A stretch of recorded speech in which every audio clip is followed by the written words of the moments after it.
Hello and welcome to our YouTube channel जिसका नाम है Dev Disha Y T C D D.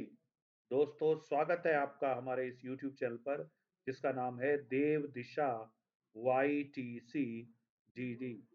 तो आज का जो वीडियो है वो रोज की तरह उत्तराखंड के करंट अफेयर्स का वीडियो है।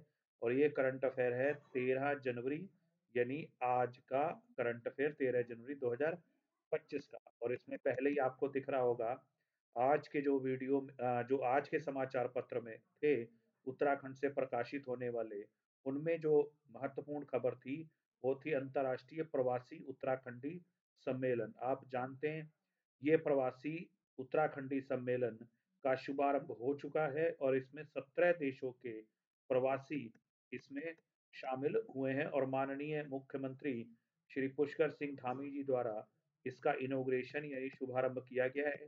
इसमें ध्यान रखिए, इस प्रकार के प्रश्नों में डेट बहुत इंपॉर्टेंट होती है, तो ध्यान रखिए लोहड़ी के एक दिन पहले हुआ है ये, यानी 12 जनवरी में।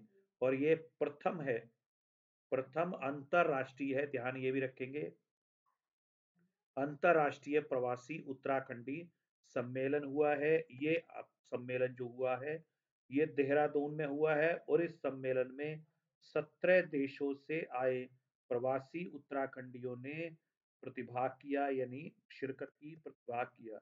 उत्तराखंड के विकास में प्रवासियों की भागीदारी सुनिश्चित करने के लिए और उनके अनुभवों का लाभ उठाने के उद्देश्य से इस सम्मेलन का आयोजन मुख्यमंत्री पुष्कर सिंह धामी जी की पहल पर किया गया है।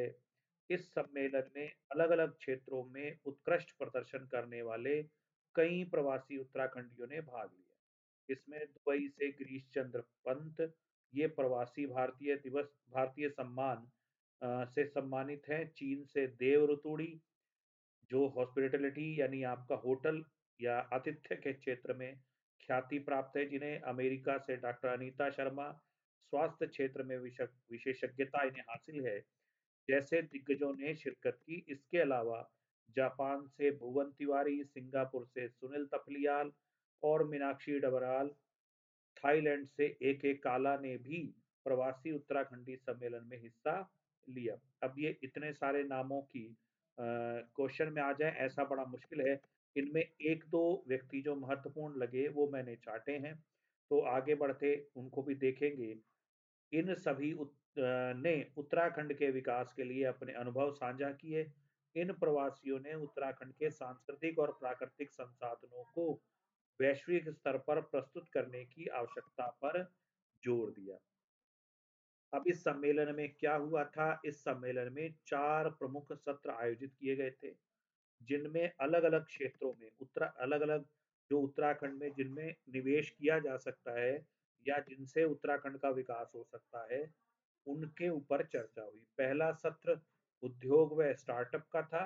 इसमें उद्योग विभाग इन्वॉल्व था और उसने विनिर्माण, ऊर्जा और स्टार्टअप में निवेश की संभावनाओं पर ये सत्र आयोजित हुआ था। इसके बाद पर्यटन और वेलनेस, आप जानते हैं उत्तराखंड का जो पर्यटन विभाग है उसने इस हॉस्पिटैलिटी और वेलनेस पर्यटन पर चर्चा की। उत्तराखंड को योग और वेलनेस का वैश्विक केंद्र बनाने की संभावनाओं पर विशेष जोर दिया गया।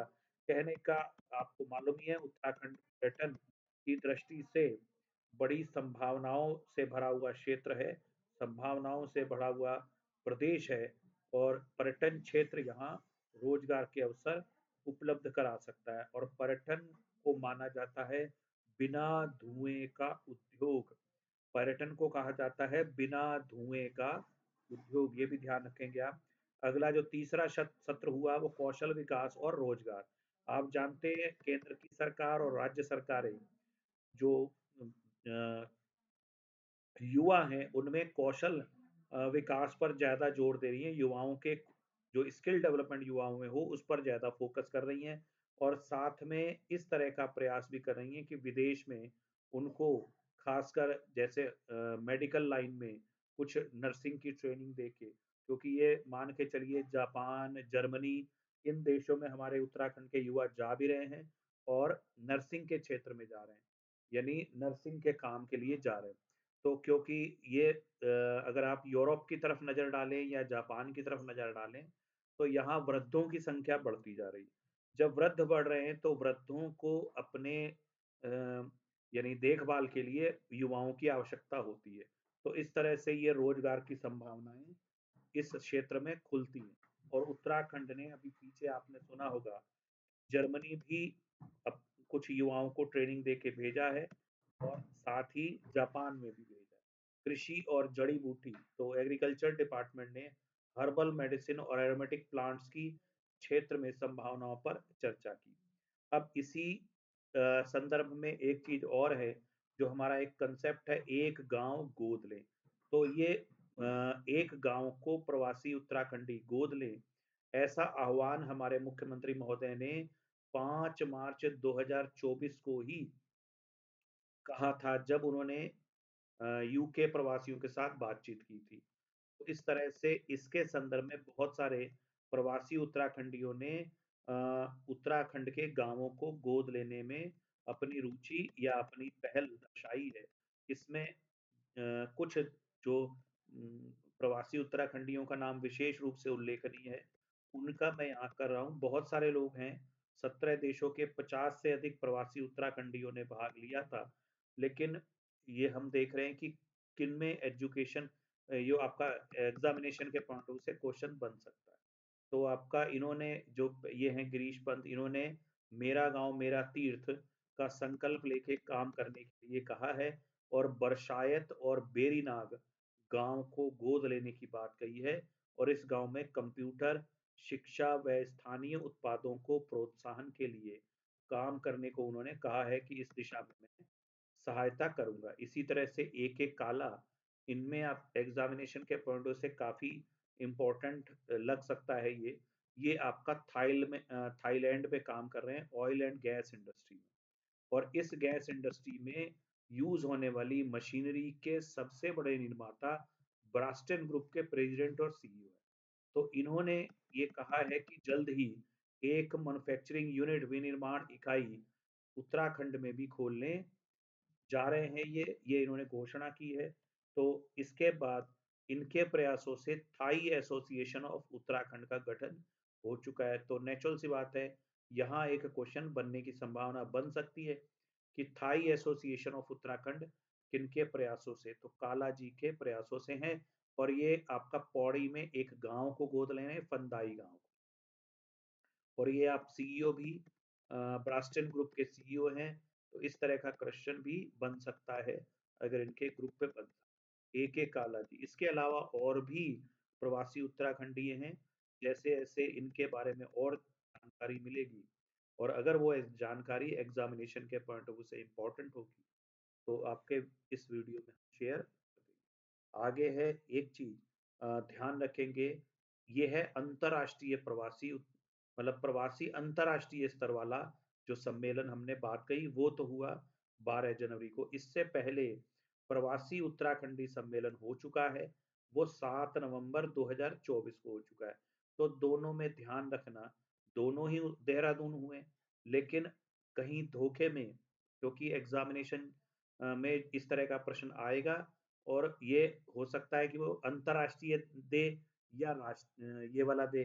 तो एक है प्रवासी उत्तराखंडी सम्मेलन, ये तो देशी लोगों के लिए, मतलब जो हमारे देश के अन्य राज्यों में जो प्रवासी उत्तराखंडी रह रहे हैं, तो उनको उनका सम्मेलन था। तो ये आपका हुआ था 7 नवंबर 2024 को। लेकिन जो अब जो सम्मेलन हो रहा है, वो आपका हुआ है 12 तारीख जो हुआ है, वो ध्यान रखेंगे, ये है अंतर्राष्ट्रीय प्रवासी उत्तराखंडी सम्मेलन। वो केवल प्रवासी उत्तराखंडी सम्मेलन था, जो अ, पहले हुआ था 7 नवंबर को। तो दोनों की डेट ज़रूर ध्यान रखेंगे। एक समय बाद हमें डेट भूल जाती है। आज तो याद रहती है, लेकिन ये भूल भी जाती है। तो 7 नवंबर 2024 और 12 जनवरी 2025, ये 2 डेट आप ध्यान रखेंगे। अब आपका जो है अगला जो हमारा टॉपिक है आज का छोटा-सा, वो है उत्तराखंड के लोक देवता एडी देवता पर। तो ये आप जानते ही हैं, एड़ी देवता का एक जो धाम है, जो स्थान है, वो आपका है चंपावत जिले में। ये प्रश्न बहुत आता है, 2-3 बार ये प्रश्न आ चुका है।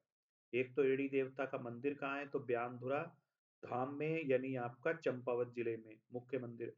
इसके अलावा अगर आप देखेंगे तो इन पे एक प्रश्न और आया है कि लोहे के धनुष बाण किन्हें चढ़ाए जाते हैं, तो एड़ी देवता को लोहे के एड़ी देवता को लोहे के धनुष बाण चढ़ाए और पूजे जाते हैं। तो ब्यानधुरा में है। ब्यानधुरा आपका कहाँ पर है? चंपावत, नैनीताल और ऊधम सिंह के बॉर्डर पर है ये। सेना पानी जंगल में स्थित एक वीरान इलाका है जो ब्यानधुरा है। और ये ऐसा माना जाता है कि महाभारत काल में जब पांडव अज्ञातवास में थे, तो आपका अर्जुन ने अपना जो गांडीव धनुष था और इसके अलावा बाकी सब अन्य अस्त्र शस्त्र यहीं छिपाए थे। अज्ञातवास में किसी को जानकारी नहीं देनी थी कि पांडव हैं हम, तो इस वजह से उन्होंने अस्त्र शस्त्र छुपा दिए थे और बयानधुरा में छुपा दिए थे। अगर उन अपने अस्त्र शस्त्र अपने साथ रखते तो उनको कोई भी पहचान लेता कि ये गदाधारी भीम है, ये अर्जुन है। तो इस तरह से ये उन्होंने अपने अस्त्र शस्त्र बयानधुरा में छुपा दिए थे, चंपावत जिले के। अब ये जो है ये मान्यता है, ये माना जाता है इसमें। अ, हालांकि कुछ लोग कहते हैं कि यहाँ से अभी भी लोहे के अस्त्र शस्त्र निकलते। तो ये है। बयानधुरा का शाब्दिक अर्थ क्या होता है? बाण की चोटी। और जो आपका जिस चोटी पर ये मंदिर स्थित है, वो आपका धनुष के समान है। इसी वजह से इसको कह दिया गया बाण की चोटी। यहाँ मकर संक्रांति पर राज्य के विभिन्न स्थानों से देवी देवताओं के डांगर भी पहुंचते हैं। इस उत्सव को, मकर संक्रांति आप जानते ही हैं, मकर संक्रांति में उत्तरायणी मेले भी लगते हैं उत्तराखंड में। और भी बहुत सारे मंदिरों में और अन्य स्थानों पर कार्यक्रम होते हैं। तो यहाँ भी मकर संक्रांति पर जो विभिन्न स्थानों के देवी देवताओं के डांगर हैं, वो यहाँ पहुँचते हैं। और इस उत्सव को देवताओं की विधानसभा के नाम से भी जाना जाता है। तो आपसे एक अच्छा सा प्रश्न बन जाता है कि किस मंदिर में लगती है देवी देवताओं की विधानसभा, देवताओं की विधानसभा? तो आपका आंसर हो गया बयानधुरा का एड़ी देवता का मंदिर, तो या बयानधुरा का मंदिर। और जनपद हो गया चंपावत। तो ये आज का हमारा एक छोटा सा वीडियो था। आज है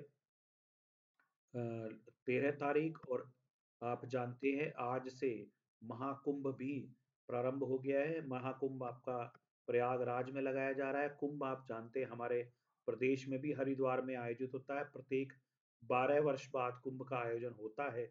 और इस साल 2025 में प्रयागराज में कुंभ का आयोजन हो रहा है। और ये कुंभ हो रहा है